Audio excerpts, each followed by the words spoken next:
আমার সঙ্গে আছেন ব্যারিস্টার রুমিন ফারহানা, সাবেক সংসদ সদস্য ও হুইপ বিএনপি। আছেন আনিস আলমগীর, সিনিয়র সাংবাদিক। দুজনকে স্বাগত জানাচ্ছি। আমি প্রথমে ব্যারিস্টার রুমিন ফারহানা আপনাকে দিয়ে শুরু করতে চাই। সোহাগ হত্যা, মাহবুব হত্যা, এর আগে আরো বেশ কিছু হত্যাকাণ্ড আমরা লক্ষ্য করেছি। বেশ কিছু, এর দায় আসলে কার? রাষ্ট্রের নিরাপত্তা ব্যবস্থার ব্যর্থতা বলবেন, নাকি আইন শৃঙ্খলা বাহিনী নাজুক পরিস্থিতিকে দায়ী করবেন? আপনাকে অসংখ্য ধন্যবাদ। আমি শুরুতে আপনাকে একটা পরিসংখ্যান দিই। এই বছর প্রথম 4 মাসে হত্যাকাণ্ডের শিকার হয়েছে 1300 সামথিং। এর আগের বছরগুলোর সঙ্গে যদি আপনি তুলনা করেন, এই সংখ্যাটি কখনো 55, কখনো 54, কখনো 51, কখনো 47। আমি 2020 সাল থেকে 24 পর্যন্ত পরিসংখ্যান দিলাম। 25-এ গিয়ে প্রথম 4 মাসে এটা 1300 সামথিং ক্রস করলো। সমকালের রিপোর্ট, এটি যে কেউ ভেরিফাই করে নিতে পারে। বাংলাদেশে আইন শৃঙ্খলার পরিস্থিতি কোথায় গিয়ে দাঁড়িয়েছে এটা নিয়ে কথা বলতে আসলে এখন নতুন করে বলার কিছু নাই। আজকে আমরা সোহাগকে নিয়ে যখন আলোচনা করছি, এই হত্যাকাণ্ডটি বর্বরতার সকল সীমাকে ছাড়িয়ে গেছে। এবং সত্যি বলতে কি, ভিডিওটি আমি দেখতে পারিনি। আমি যখন একটা পর্যায়ে গিয়ে আমার মনে হয়েছে যেটা আর আমার পক্ষে দেখা সম্ভব না, সো আমি দেখিনি ভিডিওটি। কিন্তু আমি অনুমান করতে পারি এরকম নৃশংসতা বোধহয় বিশ্বজিতের সঙ্গে তুলনীয়, যেটা অনেকেই তুলনা করেছেন। কিন্তু একই সঙ্গে আমি কয়েকটা প্রশ্ন আজকে রাখতে চাই। এই যে ঘটনাটি ঘটলো, এর আগে গত 9 মাস ধরে আমরা কি ধারাবাহিকভাবে দেখিনি আইন শৃঙ্খলা পরিস্থিতির অবনতি কিভাবে হচ্ছে? আমরা কি দেখিনি যে 100টার উপর মাজার ভাঙা হয়েছে? আমরা দেখেছি নারী ফুটবলারদের ফুটবল খেলা বন্ধ করার পায়তারা হয়েছে। আমরা দেখেছি নারীর পোশাকের উপর পুলিশিং হয়েছে। আমরা দেখেছি মব হয়ে বিভিন্ন বাড়িতে ঢুকে গিয়ে x Awami League, x MP এর পরিচয়ে, এমনকি একজন সাংসদের সাবেক স্ত্রী, তার বাড়িতেও, তিনি বিদেশে আছেন, তার খালি বাড়ি, সেই বাড়িতেও লোকজন ঢুকে গেছে। আমরা কি দেখিনি এই ঘটনাগুলো? আমরা তো দেখেছি। এর মধ্যে কয়টা ঘটনায় ব্যবস্থা নেওয়া হয়েছে? আমরা দেখেছি নারীর পোশাক নিয়ে কটূক্তি করার পরে যখন গ্রেফতার হয়েছেন এক ব্যক্তি, তাকে বরণ করে নেয়ার জন্য ফুলের মালা নিয়ে লোকজন থানার বাইরে অবস্থান করেছেন। আমরা দেখেছি সাবেক সিইসি, তিনি হয়তো মৃত্যুদণ্ড পাওয়ার মতন অপরাধ করেছেন। আপনি তাকে মৃত্যুদণ্ড দেন দেশের আইন অনুযায়ী, কিন্তু আপনি তাকে জুতার মালা পরাবেন, আপনি তার গায়ে ডিম ছুড়বেন, সেটা কি হতে পারে? এটা কি সভ্য দেশে হয়? সো কোনো একটা ঘটনা না আপনি হঠাৎ করে বিচ্ছিন্নভাবে দেখলে হবে না। এই ঘটনাটি ঘটবার ঠিক একদিন আগে খুলনাতে যুব দলের এক কর্মীর পায়ের রগ কেটে মৃত্যু নিশ্চিত করা হয়েছে না? হয়েছে তো। পায়ের রগ কারা কাটে? পায়ের রগ কাটা কাদের signature way of handling the opponent আমরা কি জানি না? আমরা তো জানি। সো এখন যদি আপনি হঠাৎ করে সোহাগের ঘটনাটা নিয়ে আমরা আলোচনা করি, তাহলে মনে হয় প্রেক্ষাপটের বাইরে গিয়ে আলোচনাটা ঠিক সার্বিক আলোচনা হবে না, সর্বাঙ্গীন আলোচনা হবে না। এরপরেও প্রশ্ন আছে। প্রেক্ষাপটটা যদি আমি একপাশে সরিয়ে রাখি, ঘটনাটি ঘটেছে প্রকাশ্য দিবালোকে, কোনো রাতের অন্ধকারে না। হাজারটা মানুষ, মিটফোর্ড এলাকা কি পরিমাণ জনবহুল এলাকা আপনি যেমন জানেন, আমরা জানি, ঢাকাবাসী সবাই জানে। সেই এলাকায় প্রকাশ্য দিবালোকে পাথর দিয়ে একটা মানুষকে থেতলে ফেলা হলো, একজনও এগিয়ে আসলো না কেন?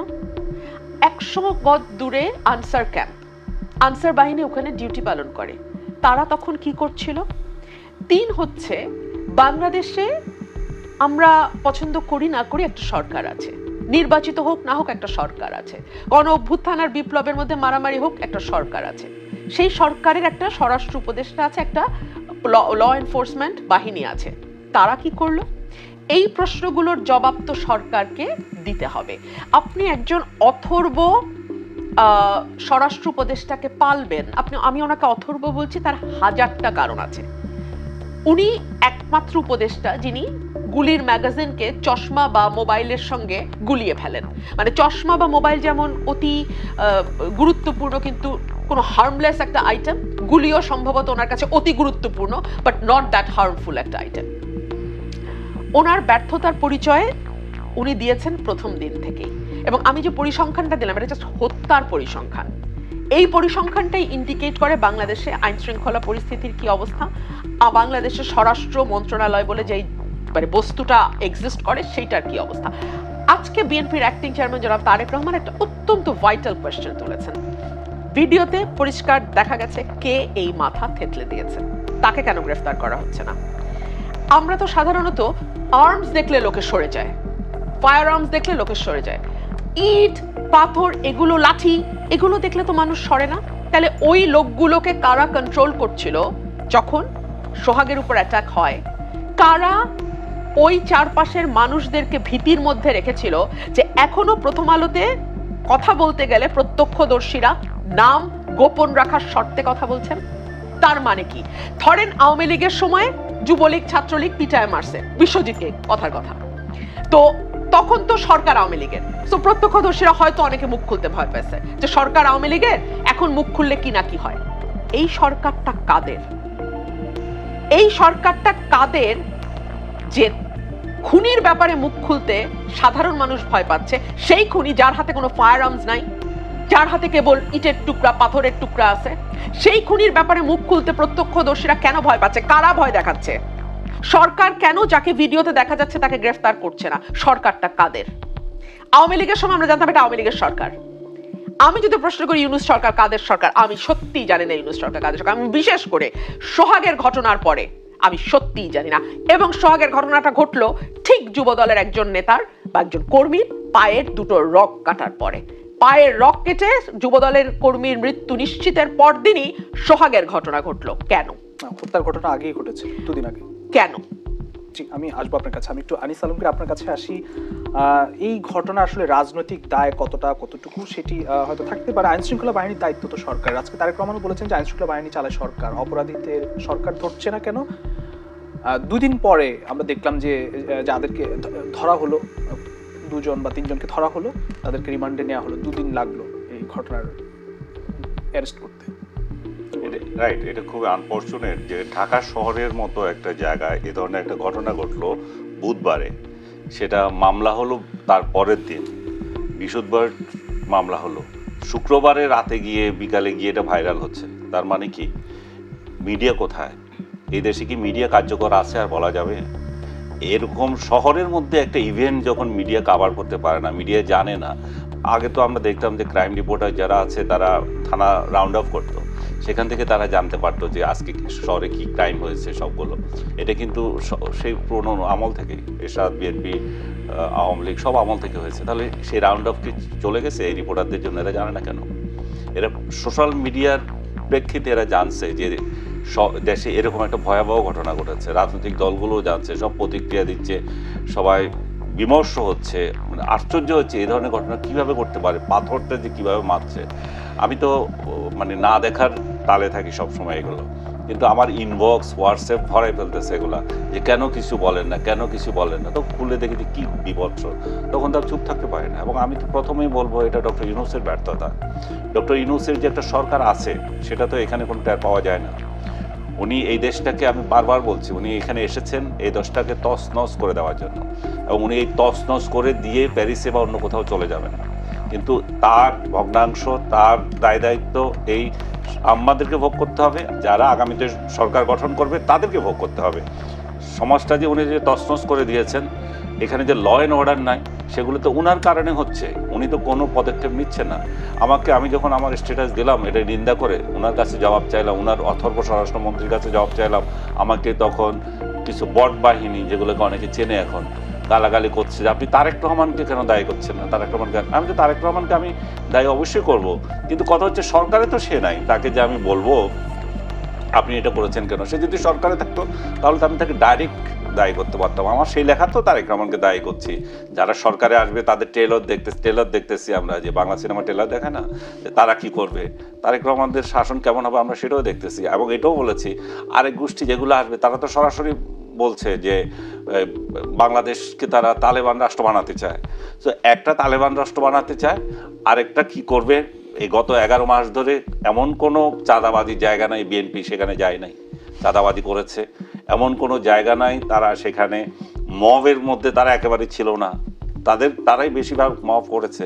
এমন কোনো জায়গা নাই আওয়ামী লীগ নেতাদেরকে হেনস্থাতে তারা ছিল না, তারা ছিল, এবং অনেকে টাকা ইনকাম করেছে। আমি যদি পার্সোনাল অ্যাকাউন্ট থেকে বলি, আমি একটা উপজেলা চেয়ারম্যানকে চিনতাম বিএনপির, ওইটা বিএনপি আওয়ামী লীগ আমলে নির্বাচিত হয়েছে, তাকে হাত কড়া পরিয়ে নিয়ে যাচ্ছে আওয়ামী লীগ সরকার, আমি তার নিন্দা করে ফেসবুকে স্ট্যাটাস দিয়েছিলাম। সেই উপজেলা চেয়ারম্যান আমি এখন দেখি যে 300 না 400 কোটি টাকার মালিক। এই যে 5 আগস্টের পরে এমন কোনো জায়গা নাই তার উপজেলায়, আমি উপজেলার নাম নাই বললাম, জানের ভয়ে বলবো না, উনি যে বলতেছিলেন যে লোকজন বলতেছে না কেন, কে সরকার আছে, বিএনপির ভয়েও বলে না, কারণ এরা এত দুর্বৃত্ত হয়ে গেছে, এদের লোকজন এত বেশি আছে। এখন উনি যে রুমিন ভালো করে বলছে ইউনূস সরকার যে আসলে কে চালাচ্ছে, ইউনূস কার সরকার এটা কেউ জানে না। ইউনূস আসলে কার সরকার এটাই সবচেয়ে বড় আতঙ্কের বিষয়। সরকার কি বিএনপি চালাচ্ছে, সরকার কি জামাত চালাচ্ছে, নাকি এনসিপি চালাচ্ছে? কিন্তু এটা ক্লিয়ার যে ইউনূসের দুই পকেটে, এক পকেটে জামাত আছে, আরেক পকেটে এনসিপি আছে। কিন্তু বিএনপি ক্ষমতায় নাই, কিন্তু ক্ষমতা ভোগ করছে। সেই ক্ষমতা ভোগ করছে বলে ওই উপজেলা চেয়ারম্যান যার কথা বলছি আমি, সে 400 কোটি টাকার মালিক হয় এবং এমন কোনো জায়গা নাই তাকে চাঁদা দিতে হচ্ছে না। আমি এক উপজেলায় দেখেছি, কিন্তু বাকি উপজেলাগুলোতে কি হবে তাহলে বুঝতে পারেন। একটা পাতি নেতাকে দেখেছি, তাকে পুলিশ গার্ড দিচ্ছে। আমি বলি ওর সাথে গার্ড কেন, বলে যে সে এবার উপজেলা ইউনিয়ন পরিষদের চেয়ারম্যানে দাঁড়াবে। তাহলে বুঝতে পারেন যে কী ধরনের। ইউনূস একজনে বলতে পারে যে আমি তো অসহায়, আমি তো কিছু করতে, তাহলে অসহায় আপনি চলে যান। আপনি অসহায়, আপনি এই দায়িত্ব নিয়েছেন কেন? এবং আপনার এই অসহায়ত্বের জন্য সারা বাংলাদেশের মানুষ আতঙ্কিত। বাংলাদেশের মানুষ জানে না আগামীকাল তার কি পরিস্থিতি হবে, এমন পরিস্থিতিতে দাঁড়িয়েছে। গতকাল সোহাগ মারা গেছে, আজকে আরেকজন মারা গেছে, কালকে আমাকেও মারতে পারে। যে এই বেশি কথা বলে কেন, এই যে মবের বিরুদ্ধে কথা বলছে কেন? মব কালচার কোথা থেকে আসলো? 5 আগস্ট থেকেই তো শুরু হলো সেটা, বাংলাদেশের সেনাবাহিনীর উপস্থিতিতে। বঙ্গভবন, গণভবনে হামলা হলো, লুটপাট হলো, আমাদের প্রধানমন্ত্রীর অফিস কাজ লুটপাট হলো, তারপরে সংসদ ভবন লুটপাট হলো, হামলা হলো, 32 নম্বর লুটপাট হলো, আমার চোখের সামনে দেখলাম আমি যে লুটপাট হচ্ছে, আমি ভিডিও করেছি এগুলো। তো এই ঘটনাগুলো ঘটতে দিয়েছে কে? বাংলাদেশ আর্মি তখন ছিল, বাংলাদেশ আর্মি বলেছে যে আমরা এগুলো দেখছি, তাহলে ওনাদের সামনে এগুলো ঘটেছে, সেটার ধারাবাহিকতা চলছে। সরকার পরিবর্তন কি অতীতে হয় নাই? 90-এর অভ্যুত্থানের সময় তো আমরা ছাত্র ছিলাম, আমরা তো কারো বাড়িতে যাই নাই, আমরা তো কোনো নেতাকে হুমকি দিই নাই, কোনোদিন সরকারি সম্পত্তি তো ধ্বংস হয় নাই। তাহলে ডক্টর ইউনূসের সাথে এই যে উনি যে সরকারে গঠন করবেন, ওনার সাথে তো 5 তারিখে কথাবার্তা হয়ে গেছে, ওনার আগেও হয়ে গেছে। উনি তো নির্দেশ দিতে পারেন নাই যে তোমরা এগুলো থামাও, কারণ এটাতে তো আমাকেই বসতে হবে, এই গদিতে তো আমি বসবো, এই দেশটা তো আমি চালাবো। এবং পুলিশ হত্যা হলো, পুলিশ হত্যাও থামানো হয়নি। তো পুলিশকে অকাতরে পুলিশকে হত্যা করা হলো, পুলিশ হত্যা করলো, পুলিশ হত্যাকে ইনডেমনিটি দিল। তো এইগুলো তো সব মবের সব কালচার তো এখান থেকে শুরু হয়েছে। এখন যদি বলে যে এগুলো কেন হচ্ছে, এখনো মবের পক্ষে কথা বলে, মবকে বলছে প্রেশার গ্রুপ, সরকারের লোকেরা বলতেছে। তো সরকারের লোকেরা তো মব যে হচ্ছে এটাই স্বীকার করে না। তাহলে কেন বেপরোয়া হয়ে একজন আরেকজনকে হত্যা করবে না? যে সোহাগকে যাকে হত্যা করেছে তাকে তো বেপরোয়া হত্যা করেছে। তারা তো দেখছে এই দেশে যে কাউকে খুন করলে কিছু হচ্ছে না, এবং সেটা 5 আগস্টের পর থেকে এবং চলেই যাচ্ছে। এর আগে শেখ হাসিনাকে যত নিন্দা করা হয়, গুম খুম হেন তেন, বিচার তো হয়েছে। যার কথা বলতেছি, ছাত্রলীগ যাকে কিরিচ দিয়ে মেরেছিল, একটা ট্রেলরকে, জগন্নাথ হলের ছেলেরা যে, জগন্নাথ ইউনিভার্সিটির ছেলেরা যে মেরেছিল, তারও তো বিচার হয়েছে। হতে পারে তাদের কয়েকজন পলাতক থাকতে পারে, হতে পারে সরকার মাফ করুক বা কিছু একটা করুক, আমি জানি না কি হয়েছে, বিচার তো হয়েছে। এখন তো এগুলোর কোনো বিচার নাই, এগুলার পুলিশ হত্যার বিচার নাই, আর বাকিগুলোর হত্যার কি বিচার হবে না। আমি আজকে দেখলাম 634টা হত্যা মামলার বিচার চলতেছে, তার অধিকাংশই দিতে পারছে না, চার্জশিট দিতে পারছে না, 70% চার্জশিটে তৈরি করতে পারছে না। আজকে 11 মাস গেছে, কেন তৈরি করতে পারছেন না? কারণ আপনার তো অ্যাডমিনিস্ট্রেশন ছিল না। আপনার এখন হত্যা মামলা তো আপনাকে জায়েজ করতে হবে। আর সবচেয়ে বড় বিষয় হচ্ছে একটা মামলাতে 400-500 আসামি। ওই যে পুলিশ কর্মকর্তা, সে তো হয়রান হয়ে যাবে যে এটা করার জন্য। আসিফ নজরুল নতুন ফতোয়া দিলেন যে না, আমরা যে মামলাগুলো যে নাম আসছে সেটাতেই হবে না, আমরা এটাকে পুলিশ যে তদন্তকারী কর্মকর্তা এটা করে তারপরে এটা ঠিক হবে। তার মানে ও এখন যে সরাসরি আগে এই টাকাটা খাইতো যারা মামলা করে, মামলাবাজরা, এখন সরাসরি যে তদন্তে আছে সে খেতে পারবে। আসলে সরকারের উচিত এখানে ইন্ডিভিজুয়াল একটা তদন্ত কমিশন করে দেওয়া, বা যে মামলাটা চালাচ্ছে সে আর তদন্ত কমিটি আলাদা থাকা, তাহলে এখানে ইনভেস্টিগেশনে বেরোয় আসতে পারতো কে দায়ী আর কে দায়ী না। আলোচনা